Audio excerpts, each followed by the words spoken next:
Honestly, all I did after I finished watching this episode was think about Mob and how much he's grown. I didn't think about the breathtaking animation or the fantastic fight scene. All I could think about was Mob's journey, what he's gone through to get to this point, and how we've been a part of all of it. Mob can honestly say at this time that he is the protagonist of his own life, that his life is in fact his own. But what does that mean? What does it mean to be the protagonist of your life? Well, I think it means different things for different people. But I also think it has a lot to do with control, not only in Mob's case, but most cases. You see, for Mob, part of becoming the protagonist of his own life, which we saw in some of the most impactful scenes this episode, meant making decisions he felt were the correct ones and arriving at those decisions while taking his feelings into consideration, something he just began doing at the beginning of this season. A part of himself which he felt he had no control over his entire life.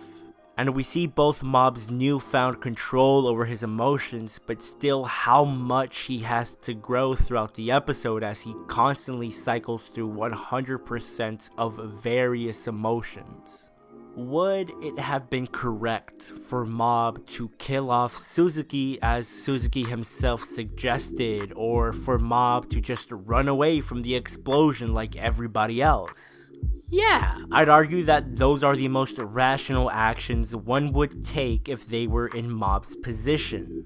But in order for Mob to learn how to control his emotions fully, he really has to consider if what seems rational is what he feels is correct.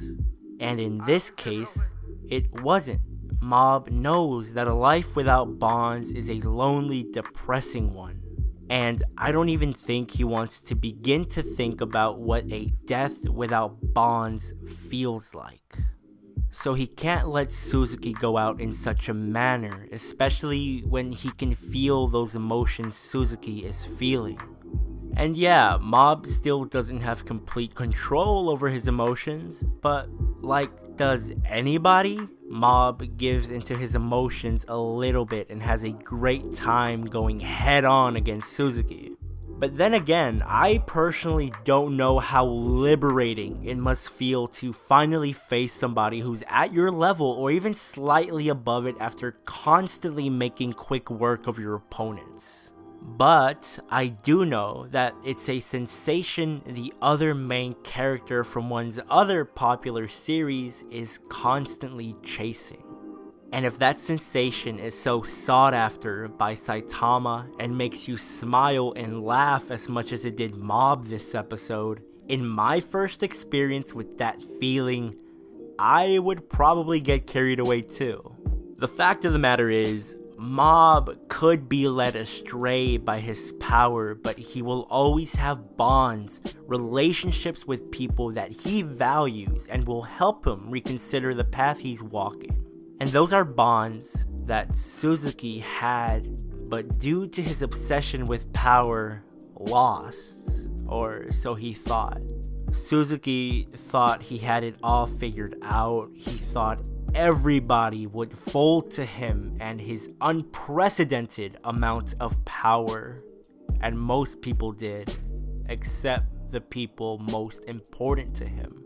And that's what this fight was about. It wasn't to see whose 100% was the strongest. It was to see if Mob could form a bond with somebody strong enough to the point where he could affect their lives to the same degree Mob's friends and families affect his.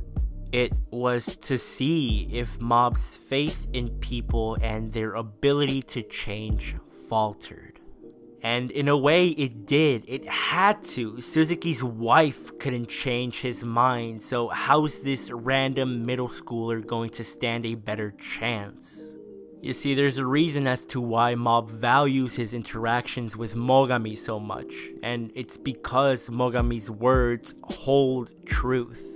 Because it's not always as easy as becoming a part of a club to form those types of connections with people that last a lifetime. Sometimes the exchanging of words, feelings, and experiences aren't enough either. Sometimes it takes blood, sweat, and tears, and sometimes it takes going the extra mile or 10 in order for you to make somebody truly realize that they still have much more to live for. There's this bit where Sho hesitates for a second, but he hesitates when he sees his father is about to blow up. And yeah, Sho could just want to be present and see the moment his father ceases to exist. But I think it's a lot more simpler than that. I think Sho's just sad. Suzuki has lived at least a part of his life thinking that the bonds he had with Sho and his wife were broken.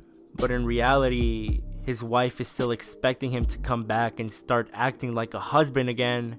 And Sho is very much expecting Suzuki to start acting like a father. Bonds are broken, bonds remain, and new bonds are formed. And if this giant piece of broccoli sticking out of earth points at anything, it's that there are still more bonds for our characters to form. There is still much more for Mob to experience and learn from this world and his interactions with others. And I don't know anything about a season 3 or a film or whatever. All I know is that we have an OVA coming out sometime with original content by one, and that whatever type of Mob content we get past that, I know I'll be there watching Mob continue to grow as a person. But hey, these are my thoughts, and I'm curious to read yours. If you're an anime only, leave a comment down below letting me know your opinions on this episode and the season in general. Are you going to pick up the manga now that this season is over? If you're a manga reader, I'm very curious to know how you felt Bones adapted not only this episode, but the entire season. What were some of your favorite moments throughout the season, and let me know your predictions about how this giant piece of broccoli is going to affect the, I'm assuming, final piece of Mob Psycho 100 content we will be getting. Please like the video if you enjoyed it, it helps the channel out a lot, and feel free to follow me on Twitter, to subscribe to my YouTube channel, and to hit that bell, that way you don't miss a video, and can continue watching plenty of other series with me. And with that being said, I hope you have a great rest of your day, and I'll see you all soon. Bye bye.